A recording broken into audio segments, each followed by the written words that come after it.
হাল্লাকা সিররুন ইনদাল্লাহ বাইনাকা আনতা ওয়া বাইনাল্লাহ হাল্লাকা সাদাকাতুন তাখফা লা ইয়ালামুহা ইল্লাল্লাহ হাল্লাকা সিররুন ইনদাল্লাহ বাইনাকা আনতা ওয়া বাইনাল্লাহ হাল্লাকা সাদাকাতুন তাখফা লা ইয়ালামুহা ইল্লাল্লাহ। বিপদ দিলে অখুশি হওয়ার কোনো কারণ নাই, কারণ আল্লাহর কাছে যে বেশি প্রিয় পৃথিবীতে তার উপর বিপদও বেশি। আশাদ্দুন নাসি বালাআন আল আম্বিয়া, পৃথিবীর বুকে সবচাইতে বেশি বিপদের মুখোমুখি হয়েছিলেন নবীরা। সুম্মাল আমসাল ফাল আমসাল, তারপরে আল্লাহর ওয়ালিরা, তারপর সলিহিনরা, শুহাদারা, ঠিক কি না?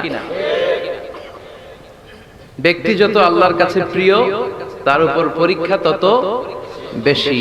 ওয়ালা নাবলুয়ান্নাকুম, আল্লাহ বলেছেন অবশ্যই অবশ্যই তোমাদেরকে আমি পরীক্ষা করব, ভয় দিয়ে, ভীতি দিয়ে, ক্ষুধা দিয়ে, জান মালের সংকটের মধ্যে ফেলে। এজন্য মুমিন কখনো নিরাশ হয় না, সে বিপদে পড়লেও তাওয়াক্কুল করে কার উপর? কারণ মুমিন জানে পৃথিবীর কেউ তার ক্ষতি করতে পারে না যদি আল্লাহ তাআলা তার সাপোর্টে থাকে। চিল্লায় বলেন ঠিক কিনা?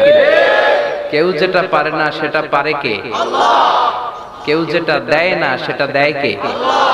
কেউ যেটা শোনে না শোনে কে? কেউ দেখে না কিন্তু আল্লাহ দেখে।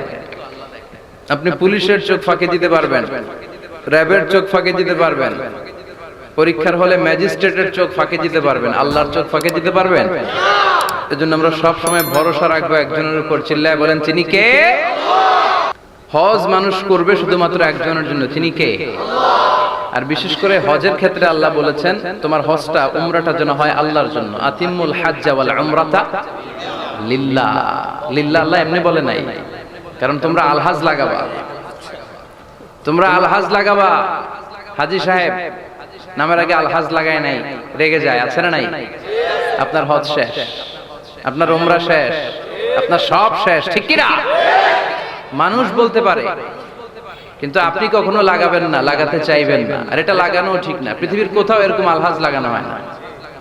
আমরাই শুধুমাত্র নামের আগে ইবাদতের কথা জুড়ে দিই। আমি কোন ইবাদত করছি এটা আপনি করে কমু কেন? আমার ইবাদত হবে শুধুমাত্র একজনের জন্য। চিল্লায় বলেন তিনি কে? আমি যে নামাজ পড়বো একজনের জন্য পড়ি, তিনি কে?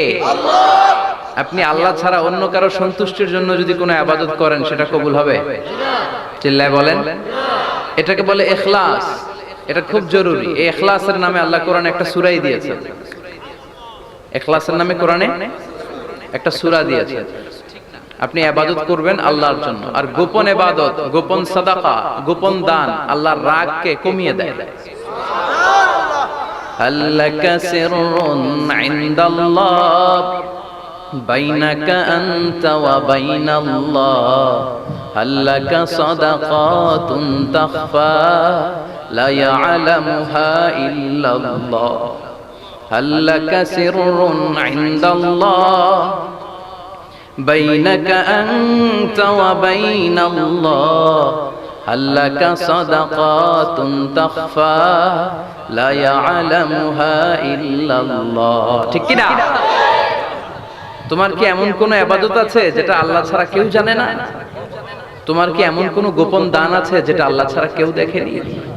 রাতের আধারে আপনি মসজিদের দান বক্সে কচকচে 1000 টাকার একটা নোট ফেলে দিয়ে আসছেন, 1 কোটি টাকা দিলেও এর সমান সওয়াব হবে না। চিল্লা এখন ঠিক কিনা?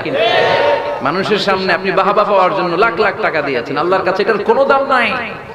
আর আপনি শুধুমাত্র কেবলমাত্র আল্লাহকে দেখানোর জন্য 1টি টাকা দান বক্সে দিয়ে এসেছেন, কিয়ামতের ময়দানে সেটাকে আল্লাহ তাআলা উহুদ পাহাড়ের সমান উঁচা করে আমলনামায় ঢুকায় দিবে। বিষ্ণু বললেন কামা তুরাব্বি ফুলুওয়াহু, ওটের যে মালিক, ওটের বাচ্চা হলে তিনি খুশি হয়ে যায়। যিনি গাভী পালে, গাভীর বাছুর হইলে মালিক খুশি হয়ে যায় না? এই বাচ্চাটারে যেমনি পেলে পুষে বড় করে, আল্লাহ বলে তোর ওই 1 টাকা ছিল, দানটা ছিল কয় টাকা? 1 টাকা। কিন্তু পৃথিবীর কাউকে দেখানোর জন্য তুই সে দান করিসনি, করেছিস শুধু আমার সন্তুষ্টির জন্য। ওই 1 টাকাকে আমি পেলে পুষে, গাভীর মালিক যেমনি বাছুর পেলে পুষে নাদুস নুদুস করে বড় করে, গরুর হাটে বিক্রির জন্য তোর ওই 1 টাকার ছোট্ট দানটাকে আমি আল্লাহ নিজের তত্ত্বাবধানে পেলে পুষে বড় করে উহুদ পাহাড়ে সমান করে তোর আমলনামায় ঢুকিয়ে দেব। এজন্য ইবাদত যেন হয় শুধুমাত্র আল্লাহর জন্য, শো অফ যেন না থাকে। এখন সব জায়গায় শো অফ আছে না নাই? সব জায়গায় লৌকিকতা, অতিমাত্রায় লৌকিকতা। এই ওয়াজ মাহফিলেও অতিমাত্রায় লৌকিকতা।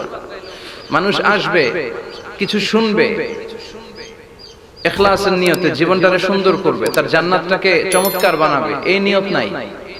আসে হুজুরের কণ্ঠটা শুনবো, হুজুর খুব চমৎকার কণ্ঠে ওয়াজ করে। যাদের হৃদয়ে আছে আল্লাহ